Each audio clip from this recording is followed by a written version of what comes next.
tayo mag-secret file, ay ilike mo muna ang video na to at mag-subscribe na sa aming YouTube channel. Don't forget to click the notification bell para hindi ka nahuhuli sa latest episode ng DJ Rocky's Secret Files.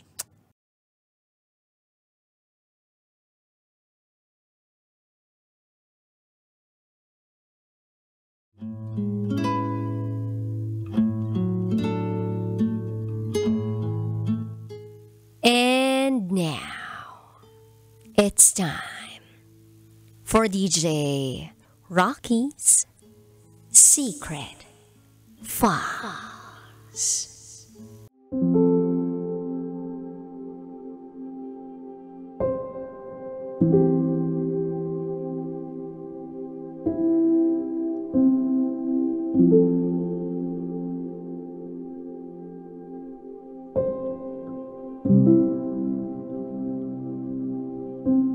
Nagpakatanga ko sa lalaking minsang naghabol sa akin. Hi DJ Rocky. Gusto ko lang sanang ikuwento ang story namin ng ex-boyfriend ko. We were together back in 2023. But we broke up this year, 2024. Sinusulat ko to because I am still longing for him and his love. Siya ang first boyfriend ko. At sa kanya ko naranasan ang lahat ng first ko. Itago mo ako sa pangalang Pipino. 20 years old. At ito, ang aking secret file.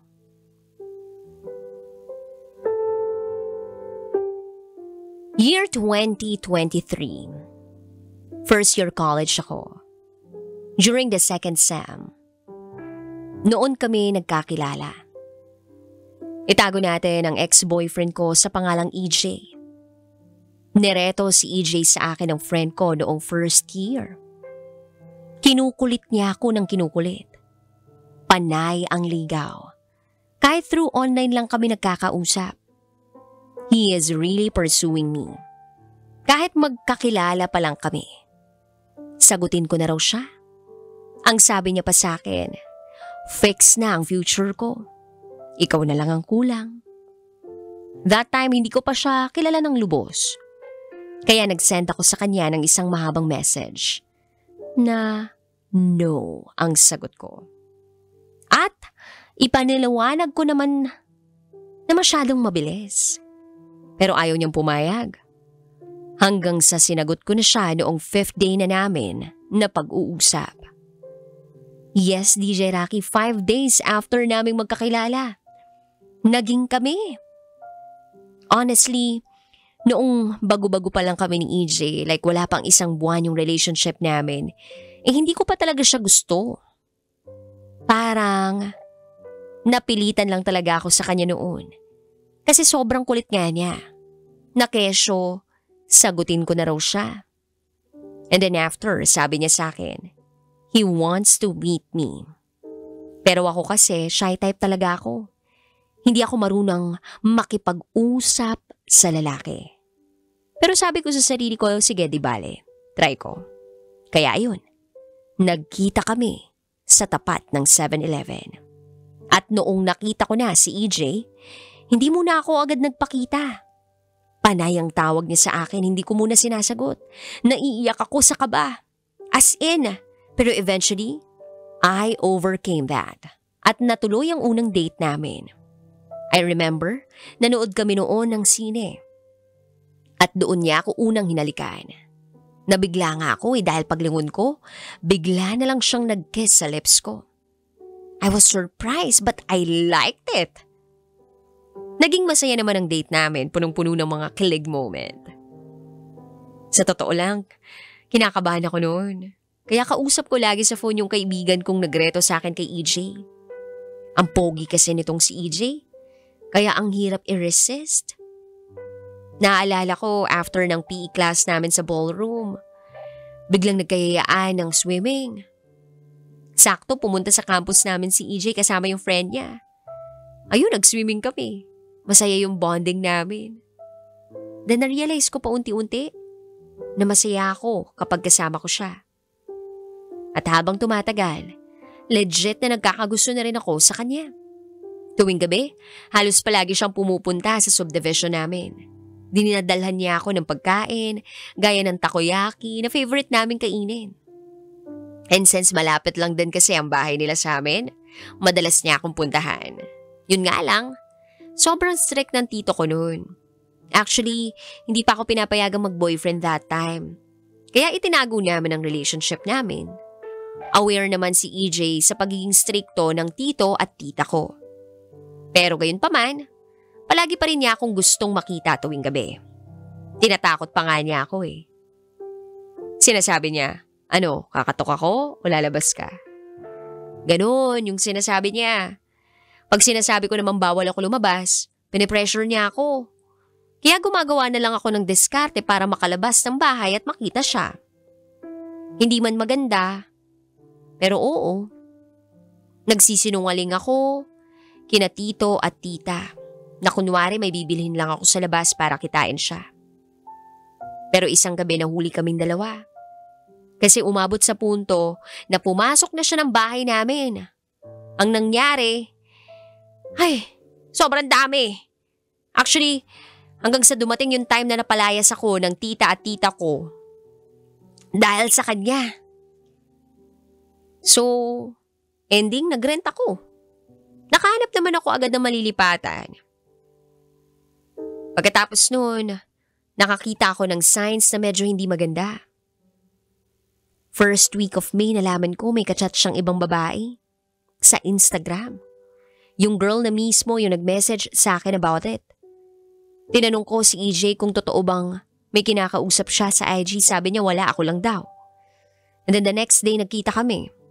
Doon ko na siya napaamin na meron nga siyang nakakausap.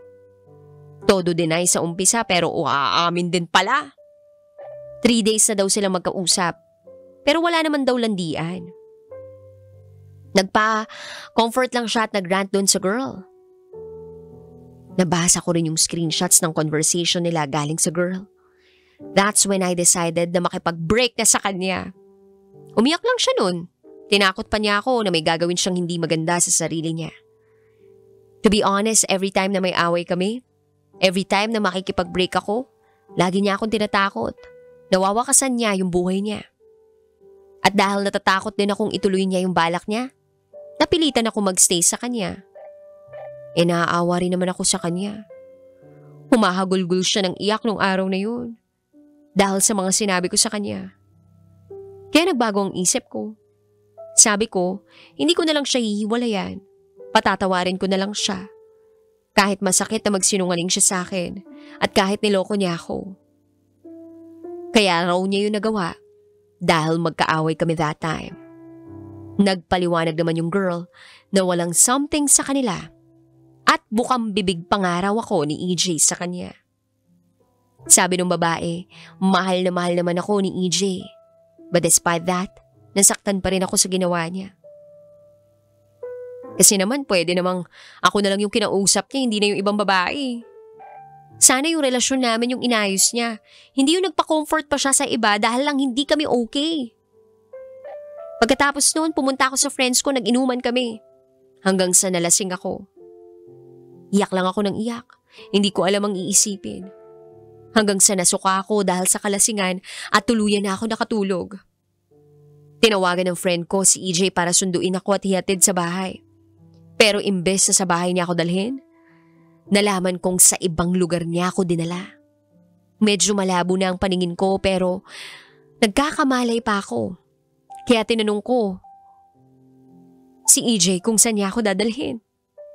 Dahil hindi yun yung lugar papunta sa amin. Sabi niya, basta raw.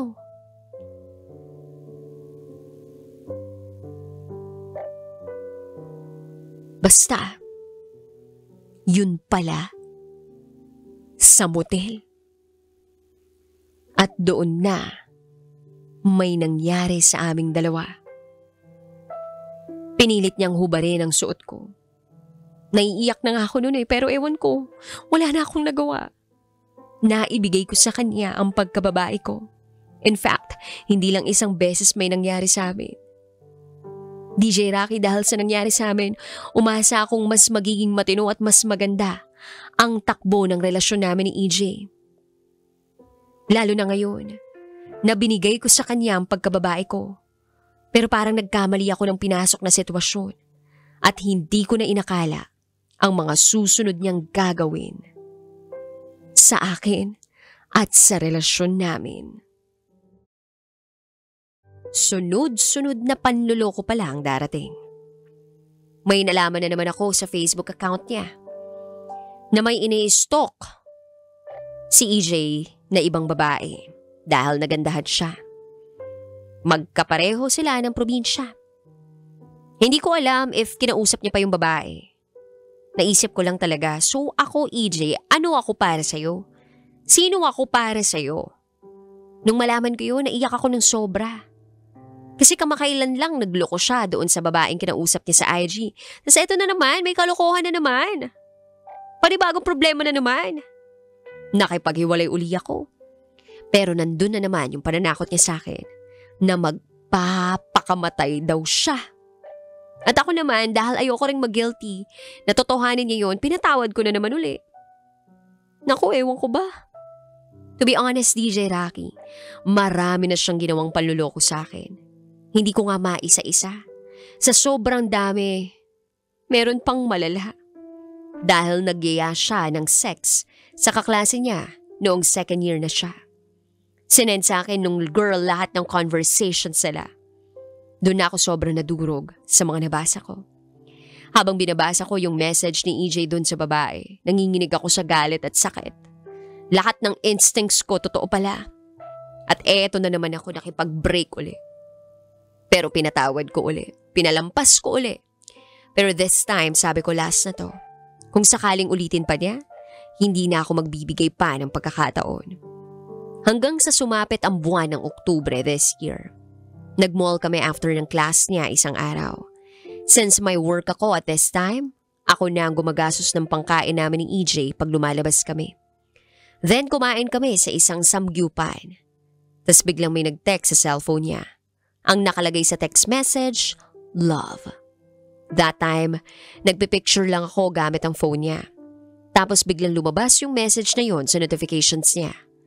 Pagkabasa ko noon, tinanong ko siya kung sino yung nag-text ang love sa kanya. Sabi niya, hindi niya raw yun kilala. Baka wrong number lang. Ako naman, tanga, naniwala. Ayoko lang masira sana yung araw ng date namin pero patago akong napaiyak. By November 4, nag-decide akong tawagan yung number na yon na nag-text sa kanya. Nung time na yon, nasa tapat ako ng campus ni EJ. Inaantay ko siyang lumabas. Nagbabaka sakali lang na nandun siya. 2 weeks na rin kasi akong nanunuyo sa kanya. Ayaw naman niya akong kausapin at harapin kaya nahihirapan na ako as in. At yun na lang ang naiisip kong paraan para lang makita at makausap siya. So eto na nga. Sa tapat ng school nila, nag-dial ako sa number nung nag-text kay EJ nag-ring. At may babaeng sumagot sa kabilang linya. Tinanong ko yung babae kung kilala niya si EJ. Tinanong niya ako, paano ko raw nakuha yung number niya? Sabi ko, binigay ni EJ sa akin since hindi naman daw niya kilala yung may-ari ng number. Grabe ang tapang ng babae. Binabaan ako ng call, binlock pa ako. Ang explanation niya, yung text na yon para daw sa tropa ni EJ na boyfriend daw niya. The next day, November 5, pumasok ako sa campus nila para lang makausap siya. Pero ang nangyari, tumawag lang siya sa guard dahil nanggugulo raw ako. Dinala pa kami sa office ng guidance counselor nila. November 6, pinabarangay ako ni EJ. Pero wala ako sa bahay noon dahil nakitulog ako sa friend ko. Umuwi ako agad dahil tumawag na yung may-ari ng bahay na tinutuluyan ko at pinapauwi na ako. Grabe si EJ. Wala na. Long story short, nasira ang buhay ko dahil sa kanya. Pinalayas ako sa amin at hindi ako nakapag-aral sa isang magandang school. Kaya nag-work na lang ako. Nawalan din ako ng kaibigan dahil sa kanya. Napilitan ako mag-rent ng bahay simula nung napalayas ako. At ako na mismo ang bumuhay sa sarili ko. Ayoko mang sabihin pero iba si EJ. Napaka-war freak niyang tao, high-tempered. Ilang beses na rin niya ako napahiya noon in public At ilang beses na rin niya akong nabugbog tuwing nagagalit siya at nagsiselos. Na kahit nagmamakaawa na akong tumigil siya sa pambubugbog dahil sa sobrang sakit na, ayaw pa rin niyang tumigil kahit may dumudugo na. Ilang beses niya akong pinaiyak ng sobra. At hinahayaan niya lang akong umiyak sa gabi. Habang siya ang sarap-sarap ng tulog kahit aware siyang hindi ako makatulog ng maayos dahil may pinag-awayan kami. Yung parents niya galit na galit sa akin. Binaligtad nila ako lahat. Ako pa ang masama para sa kanila. Nakakatrauma rin ang mama niya dahil kung ano-anong paninira ang sinasabi tungkol sa akin. Paulit-ulit niyang sinabi na layuan ko raw yung anak niya dahil ayaw niya sa akin. Ayaw nila sa akin. Lahat ng masasamang ginawa ng ex-boyfriend ko, hindi ko yun lahat pinapaalam sa parents ko dahil ayoko lang masira ang imahe niya sa mama ko.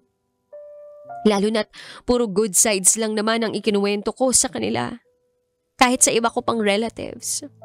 To be honest, ayaw ng mga kamag-anak ko kay EJ. But still, pinagtatanggol ko siya. Pinili ko pa rin siya dahil akala ko kami na talaga sa huli. Kahit hirap na ako sa relasyon namin, hindi ko siya magawang iwan. Dahil mahal ko siya. Kahit nga magdemanda dahil sa mga paninikit niya sa akin, hindi ko magawa dahil sa lecheng pagmamahal na to. Hindi ko lang talaga in-expect na sa dulo. Siya pala ang susuko. Noon siya naman itong obsessed sa akin sa umpisa. Siya! Ang sakit lang sobra dahil ibinigay ko lahat sa kanya tapos eto, iiwan lang niya ako. Siya itong unang pumasok sa buhay ko pero sa huli, ako naman yung naghabol. Ako lang yata yung totoong nagmamahal. At kaya lang naman din ako nahirapang makipag-iwalay. Dahil kinuha niya lahat ng first ko. Siya rin nga ang sumira ng buhay ko eh. Sabi niya hindi niya ako pababayaan. Pero ako ngayon, ito, nagsisuffer pa rin. At alam mo, DJ Rocky, call me stupid or anything. But despite everything, ito pa rin ako. Mahal na mahal pa rin siya. Nagpapakatanga na patuloy na minamahal ang taong minsan naghabol sa akin.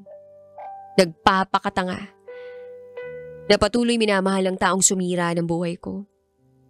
Sa ngayon, hindi ko alam kung kasama niya pa rin yung babae niya na pinag-awayan namin o baka may iba na naman siyang babaeng kasama bukod doon. Hindi ko alam eh. Pero kailangan kong tagapin yung nangyari. Dahil wala na rin naman akong magagawa. Tinanggap ko naman yung buong pagkatao niya. At kahit wala siyang pera, hindi ko naman siya nun iniwan. Wala akong ibang hiniling sa kanya kundi mahalin lang niya ako ng totoo. At bigyan niya ako ng oras. Yun lang naman ang hinihiling ko. Pero hindi niya pa rin yun naibigay. Honestly, I'm still hoping na magiging matinong lalaki ka pa rin, EJ. At kung may chance na magkausap pa tayo, gusto ko makausap ka. Still, mag-iingat ka palagi ha. Hanggang dito na lang. Muli, ako si Pipino. At ito, ang aking secret file.